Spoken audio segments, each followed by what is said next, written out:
ఇప్పుడు ఇంకో మాట చెబుతున్నాడు. మనం నిన్ననే రామ కళ్యాణం జరుపుకున్నాం కాబట్టి రామావతారంలో శ్రీమన్నారాయణమూర్తి సాధించిన విశేషాలన్నీ వర్ణిస్తున్నాడు బమ్మెర పోతన గారు నారాయణ శతకంలో. వరుషంతా ఆటకి చంపి కౌశికమఘస్వాస్థ్యమ్ము గావించి శంకరుడౌ వింటిని దృంచి శంకరుధన్వందియు దృంచి వరుషంతా ఆటక జంపి కౌశికుమఖస్వాస్థ్యమ్ము గావించి శంకరు విల్లందియు దృంచి జానకి దగన్ కళ్యాణమై తండ్రి పంపరుదారన్ వనభూమికేగి తండ్రి పంపరుదారన్ వనభూమికేగి జగదాహ్లాదంబుగా రావణున్ ధరణిన్ గూల్చెను రామనామము రావణున్ ధరణిన్ గూల్చిన రామనామము కడుంధన్యంబు నారాయణ. రామనవమి సందర్భంగా మనం రామావతారంలో శ్రీమన్నారాయణుడు సాధించిన విశేషాలు ఒక్కసారి గుర్తు చేసుకోవాలి. పైగా రామావతారం విశేషం ఏమిటంటే ఎక్కడా తాను భగవంతుణ్ణి అని చెప్పలేదు, మన్ని కూడా చెప్పొద్దనే అన్నాడు ఆయన. చెప్పొద్దు, అది ఎందుకు వచ్చిన కూడా ఊరికే. దేవుడు అనగానే మనం ఏం చేస్తామంటే దేవుడు కాబట్టి సాధ్యమైంది, దేవుడు కాబట్టి సాధ్యమైంది. రాముడు అలా చెయ్యలేదు. నేను మనిషినే సాధించానయ్యా కాళ్ళు చేతులతో, నువ్వు కూడా సాధించగలవు, దేవుడు కాబట్టి సాధించాడంటే ఏమిటి? మనకి ఎక్కడ జీవితంలో దెబ్బతింటాం, పురాణాలు తెలిసి కూడా, వేదాలు శాస్త్రాలు పురాణాలు ఉండి కూడా ఈ దేశంలో బతుకులు ఇంత దౌర్భాగ్యంలో ఎందుకున్నాయి, ఇంత అవినీతి ఎందుకుంది, ఇంత దుఃఖం ఎందుకుంది మానవుల జీవితాల్లో అంటే పురాణాలను మనం సరిగ్గా అర్థం చేసుకోవాలి. ఏదైనా ఘనకార్యాన్ని విష్ణువో రాముడో శివుడో సాధిస్తే దేవుడు కదండి సాధించాడు, అంతే. మన వల్ల అవుతుంది ఏమిటి? నీ వల్ల అవుతుందని చెప్పారు వాళ్ళు, నువ్వు చేయమని చెప్పారు. ఈ మొత్తం కథలన్నీ ఎందుకంటే మనం చేయడానికి. వరుసన్ తాటక జంపి తాటకిని సంహరించాడు. అదే ప్రయాణంలో మీరు గమనించిన రామచంద్రమూర్తి మనకి జీవితంలో ఎలా ఉండాలో చెప్పాడు రామనవమి సందేశంగా. అది ఒక్కటి గుర్తుపెట్టుకుంటే చాలు. ఎప్పుడు మనిషిలో 3 గుణాలు ఉంటాయి, ఏ జీవిలోనైనా అంతే. మనిషిలో ప్రధానంగా సత్వగుణం, రజోగుణం, తమోగుణం. సత్వగుణం అంటే ఇలాగే మంచి మాటలు వినడం, ఏదో మంచి పుస్తకాలు చదువుకోవడం, మనం చదివేదో మనం చదువుకోవడం, మన పని ఏదో మనం చేసుకోవడం, ప్రశాంతంగా ఉండడం, ఇది సత్వగుణం. అస్తమానం ఇలాగే ఉంటాయి. రజోగుణం అంటే పోటీ పడుతూ ఉంటాం. ఇక్కడ మార్కుల్లో పోటీ, మూర్ఖత్వంలో పోటీ, దెబ్బలాటల్లో పోటీ, డబ్బులో పోటీ, ఇదే రజోగుణం. అది ఉందిగా మనకి. రజోగుణం నుంచే రాజకీయం అనే మాట వచ్చింది. రాజకీయం అంటేనే పోటీ. ఇక తమోగుణం నిద్ర, ఆలస్యం, బద్ధకం, హింస, ఇది తమోగుణం. ఇది కూడా మనలో ఉంది. నిద్రపోవడం తప్పు కాదు, తమోగుణం ఉండాలి. నిద్రపోయేటప్పుడు తమోగుణమే ఉండాలి, ఒళ్ళు తెలియకుండా పడుకోవాలి, లేకపోతే పొద్దున్న లేచి పని చేయలేము. అంటే తమోగుణం మనిషికి అవసరం. తమోగుణానికి అధిపతి శివుడు, ఆయన తక్కువడు ఏమిటి? అందుకే ప్రపంచంలో ఏం జరిగినా శివుడు పట్టించుకోడు. తమోగుణం అంటే అది, ఏం పట్టించుకోడు, ఆయనకు అనవసరం. అది విష్ణుమూర్తి పని, ఆయన డ్యూటీ. 16 అవతారాలు ఎత్తుకుంటాడు, ఆయనకు అనవసరం. విష్ణుమూర్తి కూడా అవతారాలు ఎత్తి పరిష్కరించలేకపోతే బెజవాడ కనకదుర్గమ్మ ఉంది అక్కడ అమ్మవారు, ఆవిడ 36 అవతారాలు ఎత్తుతుంది. విష్ణుమూర్తి అవతారాలు కూడా ఆవిడ వల్ల ఎత్తాడు, ఆవిడ అనుగ్రహం వల్ల. కరాంగుళినకోత్పన్న నారాయణ దశాకృతి లలితా సహస్రంలో ఉన్నమాట. విష్ణుమూర్తి 10 అవతారాలు ఎక్కడి నుంచి వచ్చాయంటే అమ్మవారి చేతి గోడలోంచి వచ్చాయట. కరాంగుళి నఖోత్పన్న నారాయణ దశాకృతి. అంటే అవతారాలు ఎవరు ఎత్తారంటే మన దేవతల్లో ఇద్దరు ఎత్తారు, విష్ణుమూర్తి, అమ్మవారు. ఇద్దరు అన్నా చెల్లెళ్ళు. నారాయణ సహోదరి, పద్మనాభ సహోదరి అంటారు లలితా సహస్రం. ఈ అన్నా చెల్లెలు ఎత్తుతారు. విష్ణుమూర్తి భార్య లక్ష్మీదేవి కానీ, లలిత అమ్మవారి భర్త సదాశివుడు కానీ అవతారాలు ఎత్తరు. శుభ్రంగా సదాశివుడు చూడండి, లలిత అమ్మవారి వెనకాల హాయిగా రిటైర్ అయిపోయిన హెడ్ మాస్టర్లా తాళాలు బెళ్ళానికి ఇచ్చేసి పడుకుంటాడు సుఖంగా.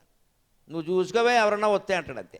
పాఠాలు చెప్పి అలిచిపోయాను అంటే లేపితే ఈవిడికో పాఠం చెబుతాడు, అందుకని ఆవిడ కూడా లేపదు, పడుకున్నట్టు. ఎందుకు వచ్చిన గొడవ, రిటైర్ అయింది ఏదో ఏడు, మళ్ళీ సోదేవుడు పడతాడు ఇక్కడ. సుఖంగా పడుకుంటాడు సదాశివుడు, అంతే. సదాశివుడు ఎప్పుడూ ఉంటాడు అలాగే, సదా అంటే అల్లప్పుడు. చూసుకోవడం అంతా అమ్మవారు చూసుకుంటుంది, ఏమన్నా తేడా వస్తే విష్ణుమూర్తి చూసుకుంటాడు. బాధ్యతలు అప్పగించారు దేవతల్లో కూడా. అందుకే అమ్మవారు విష్ణుమూర్తి రజోగుణానికి ప్రతీకలు. అమ్మవారు రజోగుణానికి, బ్రహ్మదేవుడు రజోగుణానికి ప్రతీక, సృష్టి చేశాడు. విష్ణుమూర్తి సత్వగుణానికి ప్రతీక, సాత్వికంగానే సమస్యలను పరిష్కరిస్తాడు. శివుడు తమో గుణానికి ప్రత్యేక. తమో గుణం ఉండాలి. నిద్రపోవాలిగా మనం, కానీ 7 గంటలు రాత్రి పడుకోవాలి, 9 గంటలు పడుకోకూడదు. నిద్ర ఉండవలసి, పడుకోవలసిన సమయంలో పడుకోపోవడము తప్పే, అనవసరంగా ఎక్కువ పడుకోవడము తప్పే. 10 to 5 అత్యుత్తమమైన మార్గం ఏంటంటే పడుకోవడానికి 10 to 5. రాత్రి 10ంటికి పడుకోవాలి, 5 గంటలకు లేవాలి. అప్పుడు జీవితాంతం ఆనందంగా ఉంటాం, ఎప్పుడూ ఉత్సాహంగా ఉంటాం. ఇప్పుడు 1 గంటకో 2ంటికో పడుకుంటున్నారు, మళ్ళీ 11ంటికి లేస్తున్నారు, 2 తప్పులే. నమశివాయ. 1 గంట అయినా పడుకోడు, పొద్దున 11 అయినా పైగా 11ంటికి లేచి ఎర్లీ మార్నింగ్. వీడికి ఎర్లీ మార్నింగ్ అంటే 11. వీడి నిర్వచనమే వేరే అసలు. దీనివల్ల ఆరోగ్యాలు మొత్తం పాడవుతాయి. అందుకని ఎప్పుడూ ఒక క్రమశిక్షణ, ఒక పద్ధతి, తమో గుణంగా. ఈ గుణాల్లో ఎలా ఉండాలండి? తమో గుణాన్ని తమో గుణంతోనే ఎదిరించాలి, రజోగుణాన్ని రజోగుణంతోనే ఎదిరించాలి, సత్వగుణాన్ని సత్వగుణంతోనే ఎదిరించాలి. అందుకే రామచంద్రమూర్తి విశ్వామిత్రుడు కూడా వెళ్ళేటప్పుడు ఏం చేశాడు? తమో గుణానికి ప్రతీకైన తాటకిని సంహరించాడు, అహల్యని సంస్కరించాడు, సీతని స్వీకరించాడు. ఎంత తేడా ఉందో చూడండి, ఒకే చర్యలో, ఒకే యాత్రలో. విశ్వామిత్రుడు వెనకాల వెళ్ళినప్పుడు చేసిన పనులు ముగ్గురు స్త్రీలే, పురుషులు ఎవరూ లేరు అక్కడ. ప్రధానంగా రామలక్ష్మణులు కలిసిన వాళ్ళు. ఒక స్త్రీ తాటక, ఆవిడ్ని సంహరించాడు. రెండో స్త్రీ అహల్య, ఆశ్రమానికి వెళ్ళాడు, ఆవిడ్ని రాతిని నాతిగా సంస్కరించాడు. మూడో స్త్రీ సీత, ఆవిడ్ని శివధనుర్భంగం చేసి మెళ్ళో దండేసి స్వీకరించాడు. అంటే సారాంశం ఏమిటి?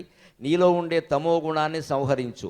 రజోగుణం ఉంటుంది, చురుకుదనం, దాన్ని సంహరించక ప్రమాదం, బద్ధకస్తుడు అయిపోతావు. రజోగుణం ఉండాలి, చురుకుదనం ఉండాలి, యాక్టివ్నెస్ అంటారు, అది ఉండాలి. కానీ సరైన మార్గంలో ఉండాలి, సరైన మార్గంలో ఉండాలి. సమయానికి పాలల్లో పంచదార వేసుకుని తాగాలి, పాలల్లో గంజాయి పొడి వేసుకుని తాగుతున్నారు. నమశివాయ. ఎప్పుడు పడితే అప్పుడు బారెత్తే అలాగా పంచదార వేసుకుని తాగాలి. ఇప్పుడు మొత్తం డ్రగ్స్ కొత్త ఉపాయం ఒకటి కనిపెట్టారు. శతకోటి దరిద్రాలకు అనంతకోటి ఉపాయాలని చాక్లెట్లో పెడుతున్నారు, ఐస్ క్రీముల పైన జల్లుతున్నారు. అది సరిపోలేదు చెడగొట్టడానికి. ఇప్పుడు పాలల్లో గంజాయి పొడి, మిల్క్ షేక్, పెద్ద అరబ్ షేక్ లాగా మిల్క్ షేక్ అని చెప్పి వ్యాపారం పెడతాడు. మిల్క్ షేక్ చేస్తున్నాడు అనుకుంటాం, చేస్తున్నది గంజాయి వ్యాపారం. చెడిపోతున్నది ఎవరో తెలుసునా అండి? ఎంత దౌర్భాగ్యమో, జాగ్రత్తగా ఉండాలమ్మా. 7వ తరగతి 8వ తరగతి పిల్లలకు కూడా వచ్చేసింది ఇది. 7వ తరగతి అంటే 11 ఏళ్ళు కూడా ఉండవండి. అప్పటికి వాడికి డ్రగ్స్ అలవాటు పడితే రేపొద్దున ఏమైపోతాడు? ఇది మన పిల్లల విషయంలో మనకి జాగ్రత్త. ఎంతసేపు దయచేసి పెద్ద పెద్ద స్కూల్స్లో వేసేసి లక్షలు కట్టేసి వాళ్ళే చూసుకుంటారు. వాళ్ళు ఏం చూసుకోరమ్మా, మిల్క్ షేక్ అయిపోతాడంతే వీడు. వాడు శుభ్రంగా 6 ఏళ్ళు నీ దగ్గర 6 రోజులు 12 లక్షలు వసూలు చేసేసి మేము చదువు చెప్పామంటే మాకేం సంబంధం లేదు పో అంటారు. మనకున్న 2 పిల్లల్నే మనం చూసుకోలేని వాళ్ళ 200 మంది పిల్లల్ని వాళ్ళు ఎందుకు చూసుకుంటారండి? మన అజ్ఞానం. కానీ మనమే ఇంట్లో పెద్దాళ్ళని పెట్టుకుని పిల్లల్ని పెట్టుకుని జాగ్రత్త పడుతూ చూసుకోవాలి. అందుకోసం మన జీవితాన్ని మనమే పరిమితం చేసుకోవాలి. మనం సంపాదించడం ఒకటే ప్రధానంగా భావించకూడదు, సంపాదించింది సరిగ్గా వినియోగం అవుతుందా ముందు. ఇక్కడ తల్లి తండ్రి కలిపి లక్షల లక్షలు సంపాదించవచ్చు, వినియోగం ఎలా ఉంది? పిల్లలు చెడిపోతున్నారు ఆ డబ్బు వల్ల. క్రెడిట్ కార్డు పెట్టి 2 లక్షలు క్రెడిట్ పెట్టి క్రెడిట్ కార్డు ఇచ్చేస్తున్నారు. 10వ తరగతి కూడా చదవని వాడికి వాడు ఓకే ఈకేస్తున్నాడు ఇక్కడ షిక్ షిక్ అని. తర్వాత చెడిపోయాడంటే నువ్వు ఇచ్చేస్తేనే చెడ్డాడాయా, లేకపోతే ఎందుకు చెడతాడు? నువ్వు ఇవ్వకూడదు, ఎందుకు చెడతాడో చూస్తా. ఈ విషయంలో ఇంకా తల్లి కంటే తండ్రి గట్టిగా ఉండాలండి, గట్టిగా అడగాలి. గొప్ప పేలిపోవాలి. మళ్ళీ మాట్లాడతాను ఇక్కడ, నాకు లెక్క చెప్పాల్సిందే. నీకు 100 రూపాయలు ఇచ్చాను, ఏం చేసావు చెప్పు. తల్లి వెంటనే భర్తను సమర్థించాలి, కొడుకును కాదు.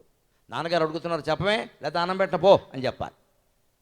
మీరు వాడు ఖర్చు పెట్టారు, వాడు ఒకడో ఖర్చు పెడితే వచ్చింది. ఏదో సమర్థింపులు చేస్తే మొత్తం సంసారం నాశనం అయిపోతుంది. ఇక్కడ ఎప్పుడు పిల్లల ప్రవర్తన విషయంలో భార్యాభర్త ఒక్క మాట మీద ఉండాలి, ఒక్క మాట మీద ఉండాలి.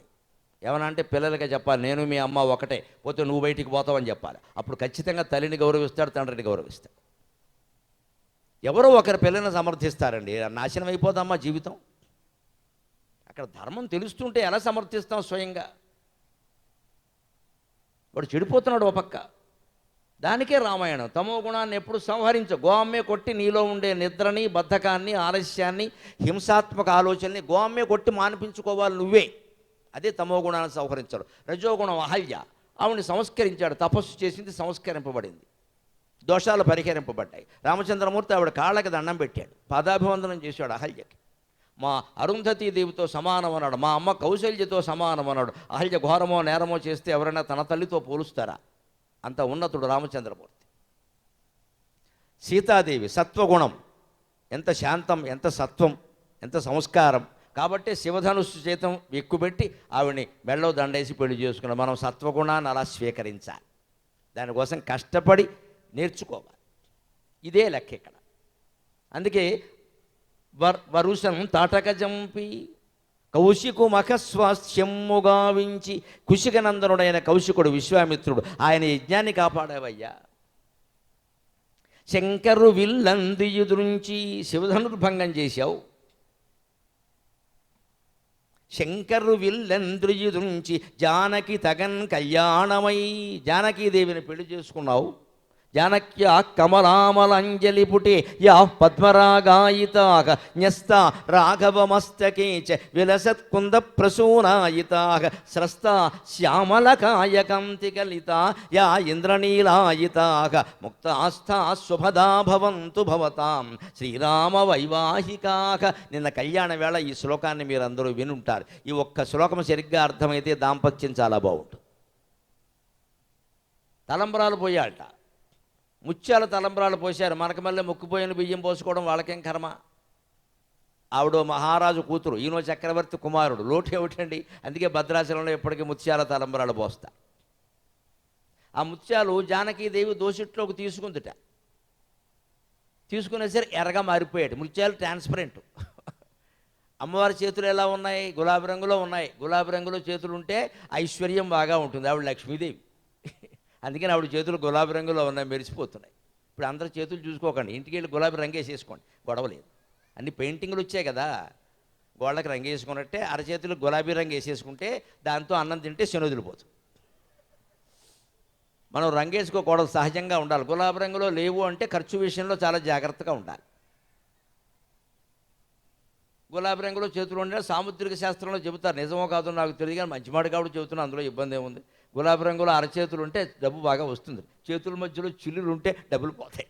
అది నాకు తెలియదు అంటూ ఉంటారు, మరి అదో సరదా మాట. ఇప్పుడు చిల్లులన్నీ సిమెంట్ పెట్టి పూడి చేయకండి, కొంపలు అంటుకుంటాయి, వేళ్ళు పనిచేయవు. ఈ లక్షణాలు మనం బలవంతంగా మార్చేయకూడదు, మనస్సు మార్చుకోవాలి. చేతులు వేళ్ళు కాదు మార్చాల్సింది. మనకు ఖర్చు అయ్యే యోగం ఉంది కాబట్టి ఖర్చు అయ్యే పరిస్థితులు లేకుండా ఇంట్లో ఉండిపోదాం. బయటికి వెడితేనే కదా ఖర్చు అయ్యేది. ఇంట్లో ఉంటే ఏం ఖర్చు అవుతాయండి? ఇంట్లోనే ఉండాలి. ఉన్న కాఫీ ఏదో కాచుకోవడం తాగడం అంతే. బయటికి వెళ్ళకుండా ఉంటే ఖర్చు అవ్వవు. ఇలాగ మన పరిస్థితులు మనం సరి చేసుకుంటే కాపురాలు బాగుంటాయండి. ఆవిడ రంగు మారిపోయింది పాపం, ఎర్రగా. ఆవిడ చేతులు పద్మాల్లా ఉంటాయి కదా. పద్మప్రియే పద్మిని పద్మహస్తే పద్మాలయే పద్మదళాయతాక్షి. అమ్మవారు లక్ష్మీదేవి పద్మంలో పుట్టింది, పద్మంలో పెరిగింది, పద్మాలు చేతితో పట్టుకుంటుంది. ఆవిడ ముఖం పద్మం, కళ్ళు పద్మాలు, చేతులు పద్మాలు. పద్మాలను ఇష్టపడకపోతే దేన్ని ఇష్టపడుతుంది ఆవిడ? అందుకని ఆవిడ పద్మాల లాంటి అరచేతుల్లో పోసేసరికి ఆ ముత్యాలు లేత ఎరుపు రంగులో గులాబీ రంగులోకి మారిపోయాడు పద్మం. అప్పుడు చూసి రాముడు అనుకున్నట్ట, అయ్యి బాబోయ్ అమ్మాయి రంగులు మార్చేసింది అనుకున్నట్ట. మరి రంగు మారిస్తే అనుమానం కదా. వెంటనే జానకీదేవి కంగారు, నాకెందుకు వచ్చిన కూడా ఈ అబ్బాయి అదోలా చూస్తున్నాడు, ఆయన ఎత్తిమి పోసేసి. పొయ్యిగానే ఏమయ్యాట, ముత్యాలు మళ్ళీ తెల్లగా కనపడ్డాయి. రామచంద్రమూర్తి నెత్తి మీద ముత్యాలు తెల్లగా ఎలా ఉంటాయండి? న్యస్త రాఘవమస్తకే చ విలసత్ కుంద ప్రసూనాయితాక. మల్లె మొగ్గల్లాగా, మొల్ల మొగ్గల్లాగా, బొండు మల్లెల్లాగా తెల్లగా ఉన్నాయట ముత్యాలు. ముత్యాలు సహజమైన రంగులో తెల్లగా ఉంటాయి, బాగానే ఉంది. మరి సీతాదేవి దోసిట్లో పోసినప్పుడు ఎరుపు రంగులోకి మారిన ముత్యాలు రామచంద్రమూర్తి శిరస్సు మీద ఉన్నప్పుడు ఆయన జుట్టు ఉంది కదా, నల్లటి జుట్టు మెరిసిపోతూ ఉంటుంది కదా, గిరజాల జుట్టు నల్లగా కనపడద్దా ఇంద్రనీలమణిలాగా? లేదండి. ఎందుకో తెలుసా? అదే ఔచిత్యం అంటే. రామకర్ణామృతంలో ఉంటుంది ఈ శ్లోకం. ఎవరో రాశారు మహానుభావులు. మనం అందరం శుభలేఖల మీద వేసుకుంటాం. అక్కడ తెల్లగా ఎందుకు ఉన్నాయంటే క్షత్రియులకు ప్రత్యేకంగా వివాహ సమయంలో తలపాగా పెడతారు. మిగిలిన కులాలు వేరు, క్షత్రియాచారం వేరు. ఆయన క్షత్రియుడికి తలపాగా పెడతారు ఖచ్చితంగా. పక్కన పెద్ద కత్తి కూడా పెడతారు. ఈయన ఎవరిని పొడవకపోయినా సరే అది చూసి ఈయనే జడుచుకుంటున్నా సరే కత్తితోటి పెడతారు. ఉండనీరు అబ్బాయి ఇంత పొడుగుంటుంది. అది అదో సరదా. ప్రతి కులానికి ఒక ఆచారం ఉంటుంది కదా. ఆ టర్బన్ తెల్లటి తలపాగా పెట్టడం వల్ల సీతాదేవి ఆ తలంబ్రాల తలపాగా మీద పోయగానే తెల్లగా కనపడ్డా. మరి తెల్ల తలపాగా కదా అని. అప్పుడు రాముడు శరీరం నుంచి జారుతున్నాయట. స్రస్తా శ్యామలకాయ కాంతికలితాయ ఇంద్రనీలాయితాహ. ఈ పైనుంచి ఇలా కిందికి జారుతుంటే ఇంద్రనీలమణుల్లా ప్రకాశించాడు. ఎందుకని? రాముడు దేహం మనకి మళ్ళీ ఊరికే 2 అంగుళాల ఛాతీ కాదు. ఇది అజానుభాగం అరవిందదళాయతాక్షం. మంచి పొడుగ్గా ఉంటాడు మనిషి, ఛాతీ పొడుగ్గా ఉంటుంది. అందుకని పైనుంచి కిందికి జారుతూ ఉంటే ఆ ఛాతీ రంగు మేఘం రంగు ఉందే, ఆషాఢ మాసంలో ఉండే మేఘం రంగు, లేత నలుపు రంగు. ఆ నలుపు రంగు కనపడి ఇంద్రనీలమణుల్లో మారేయట. ఇంతకీ ఏమన్నాడు? అటువంటి రంగులు మార్చిన తలంబరాలు మీ వివాహ జీవితాన్ని కాపాడుగాక అంటే అర్థం ఏంటండి? జీవితంలో ఎప్పుడూ రంగులు మారుతాయి, ఉన్న ఐశ్వర్యం పోతుంది, అయినా దంపతులు కలిసే ఉండాలి. పిల్లలు కలగరు, అయినా ఆనందంగానే ఉండాలి. కలిగిన వాళ్ళు ఏడిపించుకు తింటారు, అయినా ఇద్దరూ కలిసే ఉండాలి.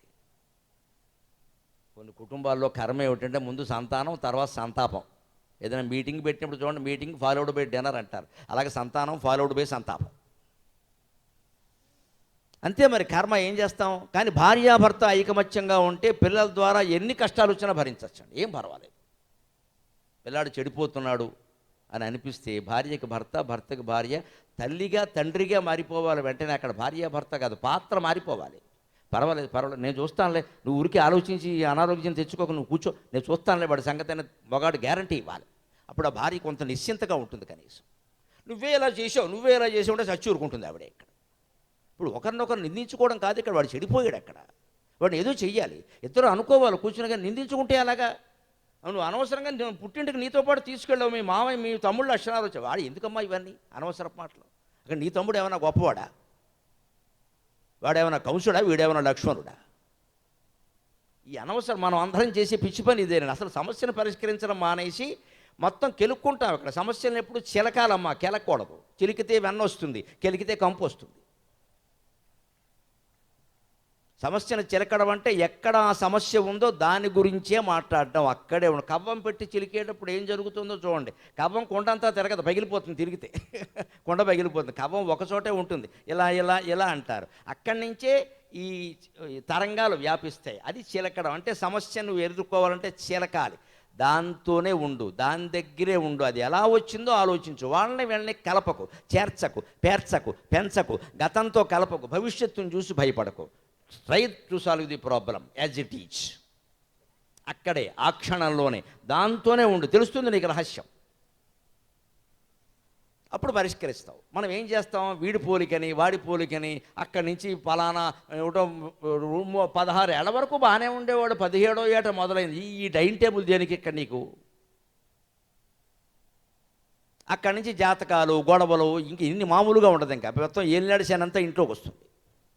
ఎందుకంటే మన సమస్యను చిలకడం లేదా, మా కెలుకుతున్నా పట్టుకుని. ఇక్కడ ఎవరు ఈ సమస్యను ఆధారంగా చేసుకుని భార్యనో భర్తనో నిందిద్దామని చూస్తున్నాం మనం. ఇంక సంసారాలు ఎలా బాగుంటాయి.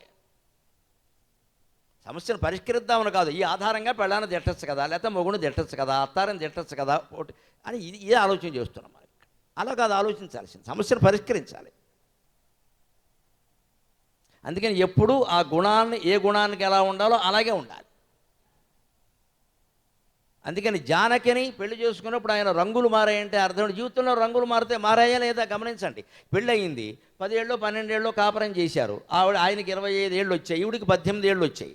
ఇద్దరికి 7 ఏళ్ళు తేడా ఉందండి. ఎవరన్నా కొంతమంది ఈ మధ్య ప్రచారం చేస్తున్నారు, మా సీతారాముడి కంటే ఇంతకంటే పెద్ద అబద్ధం లేదు ఇక్కడ. సీతారాముడి కంటే 7 ఏళ్ళు చిన్నది. ఈ మాట ఎవరు ప్రచారం చేస్తారో తెలుసా? ఎవడో తనకంటే 2 ఏళ్ళు పెద్దమ్మాయిని ప్రేమిస్తాడు, ఆ సన్నాసి ప్రచారం చేస్తాడు ఈ విషయాన్ని తల్లిదండ్రులను ఒప్పించడానికి.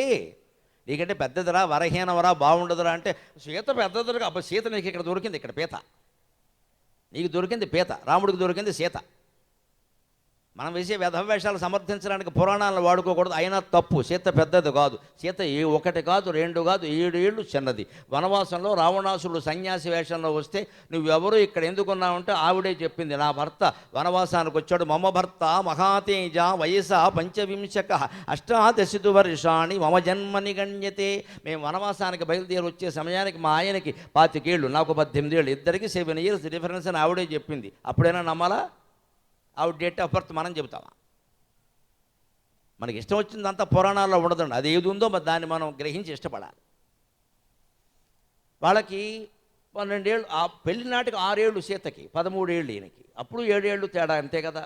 ఈ 6 ఏళ్ళు 12 ఏళ్ళు 13 ఏళ్ళు 14 ఏళ్ళు వచ్చాక వ్యక్తురాలు అయ్యాక కాపురానికి పంపారు. ఈవిడికి 18 ఏళ్ళు రాగానే వనవాసం. అంటే ఈవిడ కాపురం చేసింది 3-4 ఏళ్ళే కదండి. అంటే ఇప్పుడు చూడండి, రంగులు మారడం అంటే ఇదే. అంతవరకు తెల్లగా స్వచ్ఛంగా పట్టాభిషేకం కోసం సాగిపోతున్న సంసారం ఇప్పుడు తమో గుణానికి వెళ్ళిందమ్మా, వనవాసానికి వెళ్ళిపోయే రంగులు మారాయే లేదా? వెంటనే సీతాదేవి ఎలా తీసుకుంది? చాలా తేలిగ్గా తీసుకుంది. రాముడి కంటే ముందే సామాను సర్దేసి వెళ్ళి రథంలో కూర్చుంది, రాముడి కంటే ముందే. ఇది ఎదిరించే విధానం, సమస్యను పరిష్కరించే విధానం. వస్తే రాని ఇప్పుడు కైకనే ఏం చేయాలి, దశరథుడు మనకి ఎందుకు గొడవ, వాళ్ళు పెద్దవాళ్ళు. తప్పు ఒప్పో చేశారు, అయిపోయింది. వాళ్ళని అనుకుంటే ఏమొస్తుంది? మనకి వనవాసం మంచిదే. నా భర్త నేను కలిసి ఉన్నప్పుడు అయోధ్య అయితే అడవి అయితే అని సీతాదేవి భావించింది. ఎందుకని? రంగులు మారడమే దానికి కారణం. జీవితంలో రంగులు మారుతాయి. ఎప్పుడూ ఎర్రగానే ఉండం, ఎప్పుడూ తెల్లగానే ఉండం, ఎప్పుడూ నల్లగానే ఉండం. అనేక రకాల రంగులు మనం మార్చేస్తున్నాము. లేదా గోళ్ళకి రంగేసేస్తున్నారు. మొత్తం రోజుకో రంగు ఇక్కడ ఈస్ట్మన్ కలర్. మళ్ళీ దీన్ని చెరపడం ఓ పని. అది తద్దినం, ఇది మహాతద్దినం. ఈ రంగు వేయడం ఓ తద్దినం, అది మాళయ పక్షాల్లో మహాతద్దినం. మళ్ళీ దాన్ని చెరపడం అక్కడ. ఏ చీర కడితే ఆ రంగు, ఏ ప్యాంట్ వేస్తే ఆ రంగు. ఇంకా మగాళ్ళకి వచ్చిందో లేదో నేర్చుకోండి బాబు, బాగుపడతారు. చీరను బట్టి రంగులు మారితే బతుకులు మారిపోతాయి. ఇక్కడ గోళ్ళు పుచ్చిపోతాయి. గోళ్ళు సహజంగానే భగవంతుడు గులాబీ రంగులో మెరిసేలా ఏర్పాటు చేశాడు లోపల రక్తం కారణంగా. నువ్వు ఎందుకు దానికి రంగు వేస్తున్నావు అర్థం లేకుండా? గోళ్ళకి రంగు వేస్తున్నావు అంటే సహజమైన జీవితాన్ని అంగీకరించలేకపోతున్నావు అమ్మా, దుఃఖపడ్డం ఖాయం. సహజమైన జీవితాన్ని ఎవరు అంగీకరిస్తారో వారే జీవితం అంతా ఆనందంగా ఉంటారు. ఉన్న రంగు ఏదో ఉంటుంది, ఉన్న ఆస్తి ఏదో ఉంటుంది, ఉన్న అందం ఏదో ఉంటుంది, దాంతోనే బతకాలి. నువ్వు మార్చొద్దు దాన్ని. Don't try to change, try to adjust with that. దాన్ని మార్చకు, నువ్వు చదువుకో దాన్ని. అలాగా ఈ మొత్తం మార్చే ప్రయత్నంలోనే పరిమార్చడం అయిపోతుందండి. చివరికి విపరీతంగా డబ్బులు ఖర్చు అవుతున్నాయి. అయినా యథవసంతే. ఎందుకు వచ్చిన కూడా ఇదంతా? ఉన్నదాన్ని ఎందుకు మార్చాలో మనం అసలు ఏదైనా దాంతోనే మనం గౌరవాన్ని కలిగి ఉండలేమా? మన ప్రవర్తనను బట్టి కదా మన గౌరవించేది. జుట్టును బట్టి, కట్టును బట్టి, బొట్టును బట్టినా. ఇదే రామాయణం అంటే. రంగులు మారాయంటే ఆ శుభలేఖ మీద ఆపద్యమే ఎందుకు వేస్తారు అంటే అదేదో శుభమని కాదంటే మీ జీవితాన్ని బాగు చేస్తుంది. జీవితంలో ఎప్పుడూ రంగులు మారుతాయి. ఉన్న ఐశ్వర్యం పోతుంది, ఉన్న అందం పోతుంది, ఉన్న ఉద్యోగం పోతుంది. అయినా భార్యాభర్త అదే రకంగా కలిసి ఉండి ఆనందంగా కాఫీ తాగుతూ కూర్చోవాలి. వెతుక్కో. 6 నెలల గ్యాప్ వచ్చింది, మంచి ఉద్యోగం వెతుక్కో. ఈలోపు మంచి పుస్తకాలు చదువుకో. కనిపించినప్పుడల్లా ఇంకా కొత్త ఉద్యోగం అనకూడదు. అక్కడ ఉద్యోగం ఉన్న రోజుల్లో బాగా బిజీగా ఉండడం వల్ల ఏ పుస్తకాలు చదవలేకపోయామో, ఏ పనులు చేయలేకపోయామో, ఏ కళలు, చిత్రలేఖనమో, నాట్యమో ఏది నేర్చుకోలేకపోయావో అది నేర్చుకోవచ్చు కదండి. గొప్ప సద్వినియోగం అమ్మా. అది సమయాన్ని సద్వినియోగం చేసుకోవాలి కదా. ఉద్యోగం ఒక్కటేనా? ఏదైనా కళ నేర్చుకోండి అంటే ఏమంటారు సాధారణంగా ఉద్యోగస్తులు? ఎక్కడండి బాబు, పొద్దున్న సాయంత్రం వరకు అక్కడే సరిపోతుంది. మరి అక్కడే లేకుండా ఆ ఉద్యోగం ఎందుకు పోయింది? ఒక 6 నెలలు ఖాళీ వచ్చింది. వెళ్ళు, డ్యాన్స్ నేర్చుకో, ఫ్లూట్ నేర్చుకో, మురళి నేర్చుకో. శ్రీకృష్ణుడు అంత గొప్పవాడు అవుతావు. ఆ కళ నేర్చుకోవచ్చు కదండి. మంచి కాలక్షేపం, పైగా మనస్సుకు ప్రశాంతంగా ఉంటుంది. ఇదే రంగులు మారడం అంటే. జానకి జగన్ కళ్యాణమై తండ్రి పంపరుదారన్ వనభూమికి. పొద్దున్న పిలిచి పట్టాభిషేకం అన్నారు, రాత్రి పిలిచి వనవాసం అన్నారు. రామచంద్రమూర్తి కించిత్తు చరించలేదని వెళ్ళిపోయాడు వెంటనే. మనం కూడా జీవితంలో ఆపదలను ఎదుర్కొందుకు ఇలాగే ఉండాలి. ఊరికే బీపీలు తెచ్చుకోకూడదు. ఇక్కడ మంచిది, ఈ సమయానికి ఇది రాసిపెట్టుంది, పదండి పోదాం అంతే. ఈ నెల జీతం రాదు, ఉన్న జీతాన్నే సర్దుకోవాలి. పంచాంగం చూసాం మొన్న ఉగాది నాడు. ఆదాయం 2, వ్యయం 11 ఉన్నదనుకో. ఏం చేయాలి? పెళ్ళిళ్ళకి వెళ్ళడం మానేయాలి. వెళ్ళినా కానీ చేతులు ఒప్పుకుంటూ వెళ్ళాలి, ఏం పట్టుకెళ్ళకూడదు. బాగుండదు. తర్వాత అప్పులు పాలైతే అసలే బాగుండదు. ఇక్కడ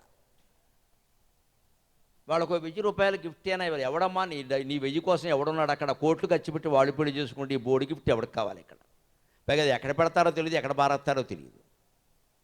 మనం ఏదో గొప్ప ఇక్కడ. ఈ మానుకుంటే ఖర్చులు తగ్గుతాయి. అసలు వెళ్ళడమే మానేసామనుకో, ట్రావెలింగ్ ఛార్జెస్ కూడా తగ్గాయి. బస్సు ఫ్రీ ఆడాళ్ళకు ఉంది కానీ మగాళ్ళకి లేదు కదా, అందుకని అవి కూడా తగ్గాయి. ఇదే ఆదాయం 2, వ్యయం 11 అంటే చేయాల్సిన పని. దాన్ని ఏం మార్చలేవు కదా. ఇది మార్చుకో, బుద్ధి మార్చుకో. వెంట ఖర్చులు, ఇదివరకు పెట్టిన ఖర్చులు, అనారోగ్యం ఖర్చులు మానలేము, భోజనం మానలేము. కానీ ఆడంబరాలు ఏవైతే చేసామో, పర్యటనలో, తీర్థక్షేత్రాలు, లేకపోతే పెళ్ళిళ్ళకి వెళ్ళడమో, బహుమతులు, లేదా అనవసరంగా పెద్ద పెద్ద పార్టీలు చేయడమో అవి మానేయచ్చు కదండి. ఇది మన చేతిలో ఉందా లేదా? కొత్తగా ఆదాయం సంపాదించడం నీ చేతుల్లో లేదు మిత్రమా. ఖర్చు తగ్గించుకోవడం నీ చేతుల్లో ఉంది కదా. ఎందుకు అవకాశాన్ని కోల్పోతున్నావు? ఆదాయ వ్యయాలు ఎలా ఉన్నా సరే మన జీవితాన్ని మనం రామచంద్రమూర్తి కరుణ వల్ల హాయిగా నడుపుకోవచ్చు. అడవిలో ఏదో దొరికిన కందమూల ఫలాలు తిని బతికారు కానీ వారు రాజయోగ్యమైన భోజనం కోసం వారు ప్రయత్నం చేయలేదే 14 ఏళ్ళు. అలాగే వెళ్ళి మళ్ళీ అక్కడ కష్టం వస్తే రావణాసురుడు ఒక 5 నిమిషాల్లో ఈవిడ బతుకు మారిపోయింది. ఎందుకు మారిపోయిందో గమనించిన రామాయణం నేటికి ఎందుకు వర్తిస్తుందో తెలుసా? 13 ఏళ్ళు హాయిగా గడిపిందండి అమ్మవారు. ఆ 14వ ఏట పుట్టింది పురుగులాంటి బుద్ధి. ఎదవలేడు ఒకటి తిరుగుతోంది అక్కడ పని లేక, మాయలేడి.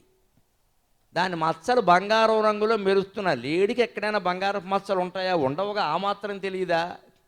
క్షత్రియకన్య బంగారపు రంగులో మెరుస్తున్నాయి అంతే.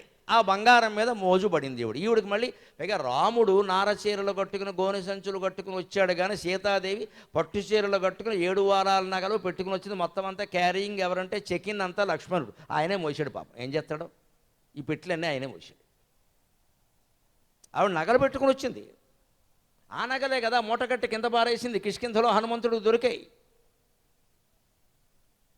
అన్ని నగలు ఆవిడకు ఉండగా ఆ మెరుస్తున్నది బంగారమో కాదో తెలియదు. మెరిసేదంతా బంగారం కాదు అంటారు. All the letters is not gold అని ఇంగ్లీష్లో కూడా చెబుతారు కదా. మెరిసేదంతా బంగారం కాదని తెలుసుకోవచ్చు కదా. మాయలేడు ఒంటి మీద మచ్చలు మెరిస్తే ఈవిడికి ఎందుకండి పని లేక ఆ లేడిని తెచ్చే వరకు మొగుడు ప్రాణం తీసేసింది.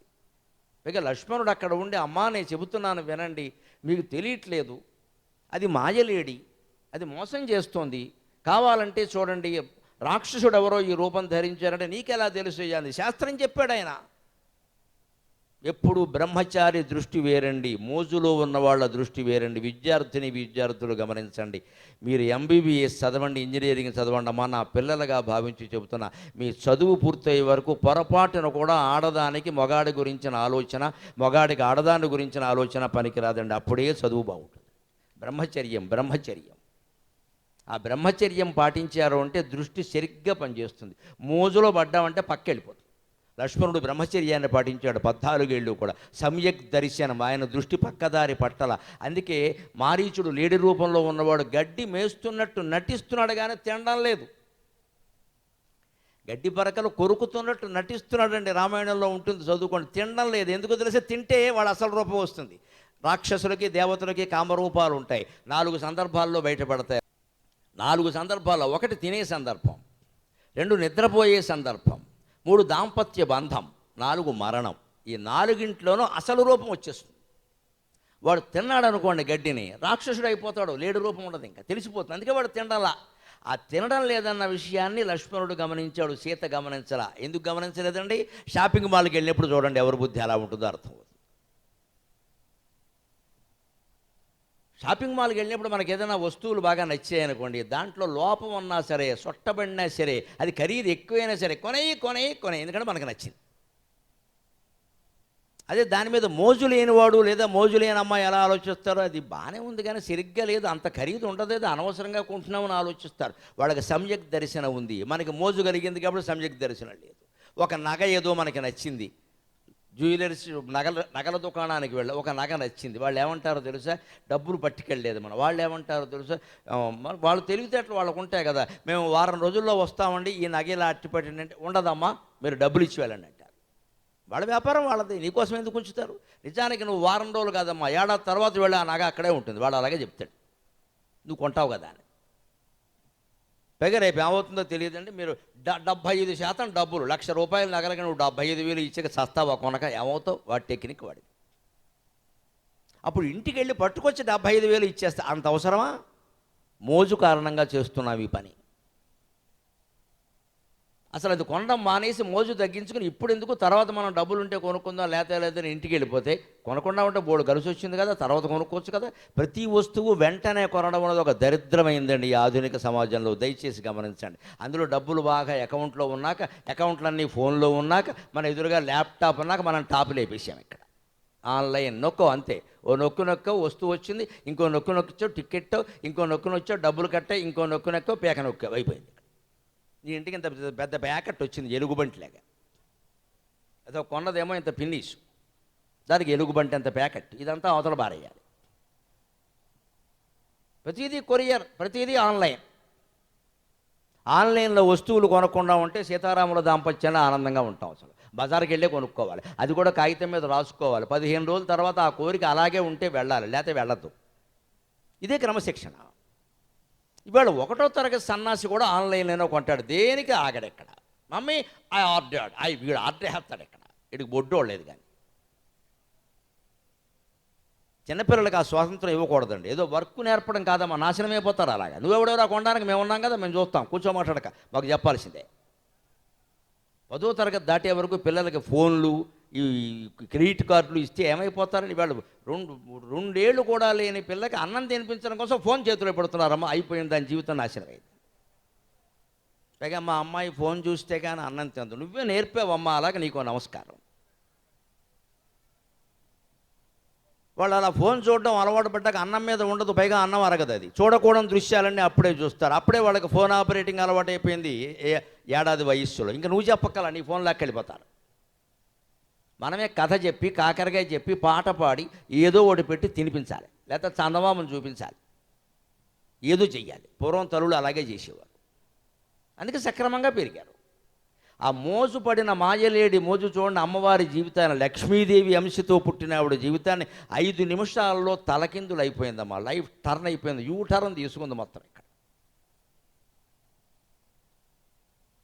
ఆయన లేడు కోసం ఆయన వెళ్ళాడు, ఉన్న లక్ష్మణుని ఈవిడ పంపేసింది, నానా మాటలు అని పంపేసింది. మామూలుగా కదా, భయంకరమైన మాటలు అన్నాయంది, అనకూడని మాటలు అన్నాయంది బ్రహ్మచారిని పట్టుకొని. నీ భర్త మీద నీకు ఒక్కడికే ప్రేమ ఉంటుందా, వాళ్ళ తమ్ముడికి ప్రేమ ఉండదా? సంసారాల్లో కూడా మనం ఆలోచించాలండి. పెళ్ళి అవ్వగానే భర్త నా సొంతం, భార్య నా సొంతం, ఇక వాళ్ళు ఎవరో ఉండద్దు, వీళ్ళెవరో ఉండదు, కుదరదమ్మా. ఇవాళ జరుగుతున్నది అదే. తమ్ముళ్ళు ఉంటారు, ఆడపడుచులు ఉంటారు, అత్తగారు ఉంటుంది, మావగారు ఉంటుంది, అంతా కలిసే ఉండాలి, ఆనందంగా ఉండాలి. నువ్వెవత్తి వాళ్ళు ఎవరు ఉండొద్దని చెప్పడానికి ఇక్కడ ఎవరు ఉండొద్దు. ఎవరితోన్నా మాట్లాడితే నిఘా, ఏం మాట్లాడుతున్నావు అని.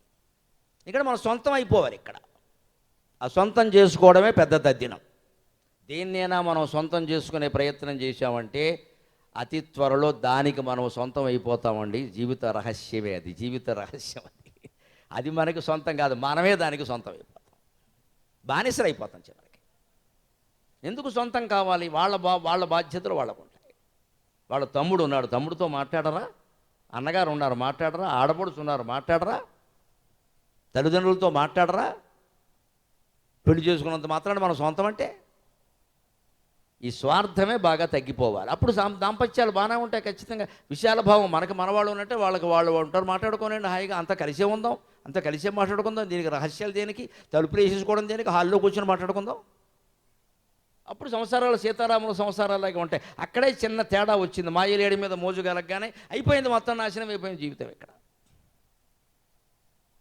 అదే అందుకోసం రావణాసుర సంహారం వరకు చేయవలసి వచ్చింది. కానీ దీనంతటినీ చేయగలగడానికి కారణం రామనామము కడుంధన్యంబు నారాయణ. రామ అనే 2 అక్షరాల నామం, దాన్నే నమ్ముకుని ఉండడం వల్ల హనుమంతుడు సముద్రాన్ని దాటగలిగాడు. దాన్నే నమ్ముకుని ఉండడం వల్ల రాక్షసుల్ని వానరులు జయించగలిగారు. అన్నింటినీ రామనామమే ప్రసాదిస్తుంది.